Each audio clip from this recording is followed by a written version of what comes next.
Eh bien, salut tout le monde, ici John McMahon en direct pour une vidéo réaction au trailer de The Substance, qui est un film d'horreur féministe.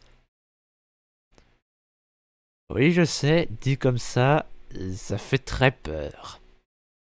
Et on va voir à quel point. Oh, Festival de Cannes, ok, là Avez-vous déjà rêvé d'une meilleure version de j'ai vous-même? encore plus un mauvais pressentiment. Plus jeune, plus belle, plus parfaite.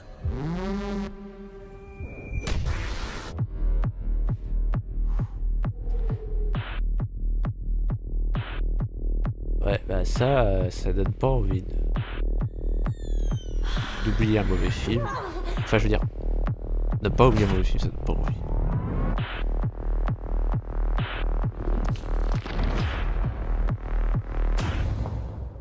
Les jolies filles devraient sourire tout le temps.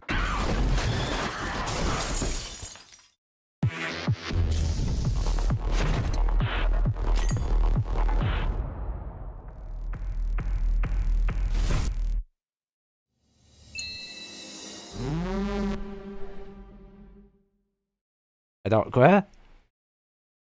Attends, c'est tout? Mais vas-y, mais on voit que dalle!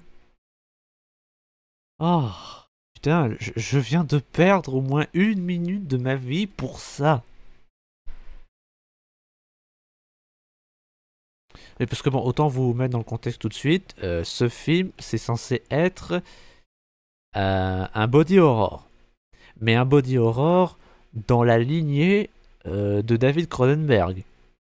Alors pour ceux qui n'y connaissent rien, en fait, le body horror, c'est une catégorie de films d'horreur, c'est un genre de film d'horreur à part entière, bah, qui est très gore, très crade, dégueulasse, parce que, comme son nom l'indique, il y a des corps qui sont mutilés, et pire que mutilés.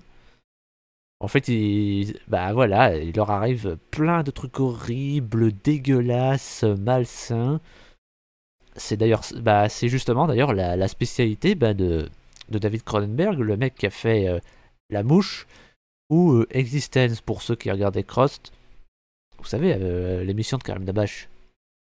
Et bah visiblement, Madame Fargate a voulu faire du David Cronenberg. Bah on ne voit, c'est pas ce qu'on voit dans le trailer. Visiblement, ils gardent ça pour soit pour le deuxième trailer, soit pour le film.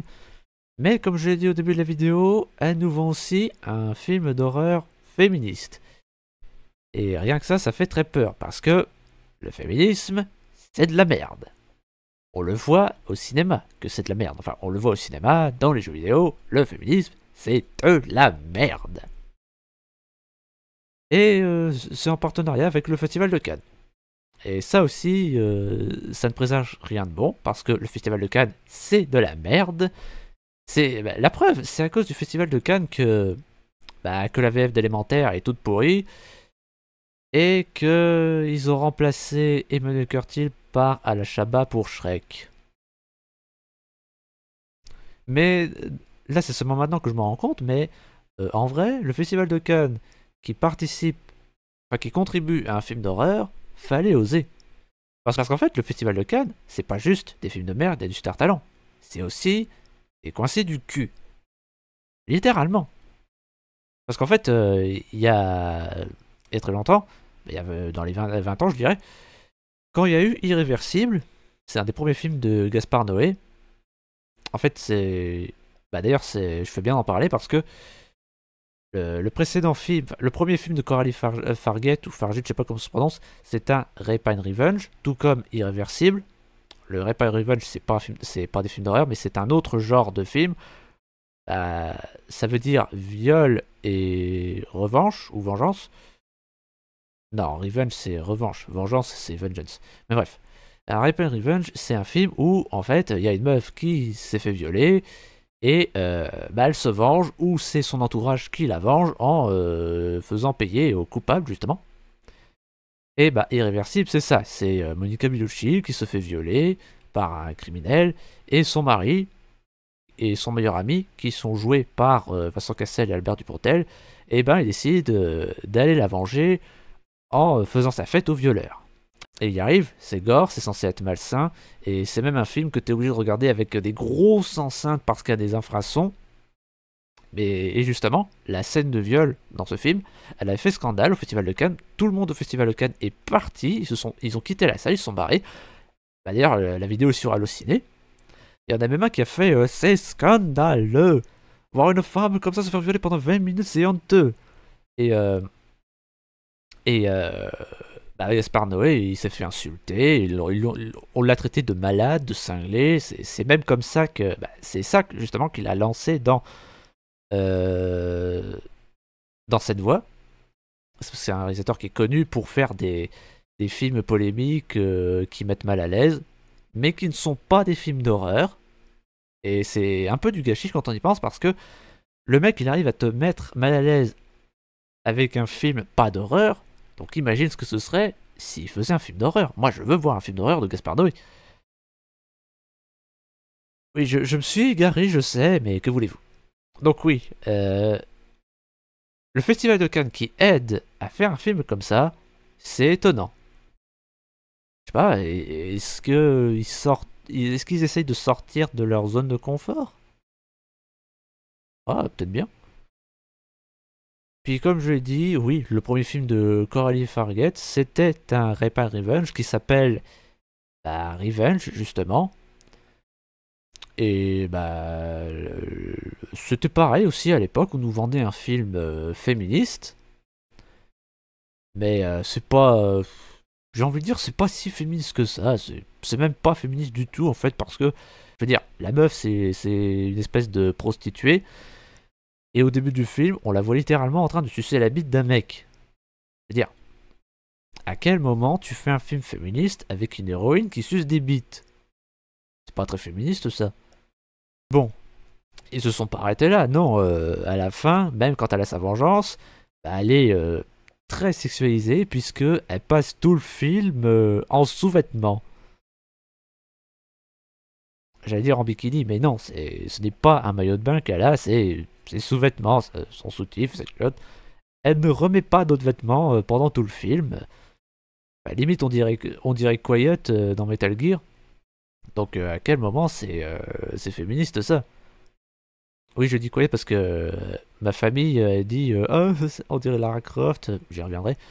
Mais sauf que non, c'est pas Lara Croft, c'est Quiet. Parce que Quiet, elle se balade à moitié à poil et elle parle pas. Comme cette meuf. Et j'avais dit donc, juste pour ça, que ce film, ce sera de la merde. Parce que, oui, Revenge était nul à chier. En partie pour les raisons que je vous ai citées. Mais aussi parce que j'avais regardé ce film à la télé avec ma famille.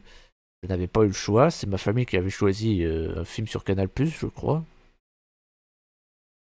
Non, ils zappaient. Oui, c'est ça. Ils zappaient, ils cherchaient un truc à regarder. Et ils ont décidé de mettre ça. Et sauf qu'ils faisaient des remarques et des commentaires toutes les 30 secondes. Du genre, ah, mais non, ça c'est pas possible. Oh, ça c'est n'importe quoi. Oh, mais ta gueule. Au personnage, ils disaient ta gueule.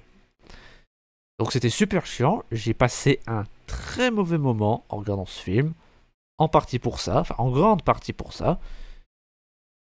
Mais je pense que si je l'avais regardé tout seul dans de bonnes conditions, j'aurais détesté ce film quand même. En fait, le seul positif dans ce film, c'est qu'il y a des chasseurs qui se font buter. Et parce que les mecs, c'est des chasseurs. Et là, vraiment, je ne m'attends pas à une réussite pour The Substance. Vraiment, oui, je m'attends à une daube. Puis en plus, parce que, comme je l'ai dit, c'est un film féministe, fait par une réalisatrice qui a fait une daube, et avec le Festival de Cannes. Et donc français en prime. Donc, ouais, c'est combo gagnant pour un AV. Ça c'est bien parti pour, en tout cas. Bon, après, tant mieux si je me trompe. Peut-être que je me trompe, tant mieux si c'est le cas. Mais moi, perso, j'y crois pas. Moi, je m'attends à ce que ce soit une daube. Et puis bon, là, vous serez d'accord avec moi pour dire que les bons films d'horreur, c'est quelque chose qui se fait rare ces dernières années. C'est devenu une denrée rare. Après, je ne sais pas quoi dire d'autre. J'ai rien d'autre à rajouter.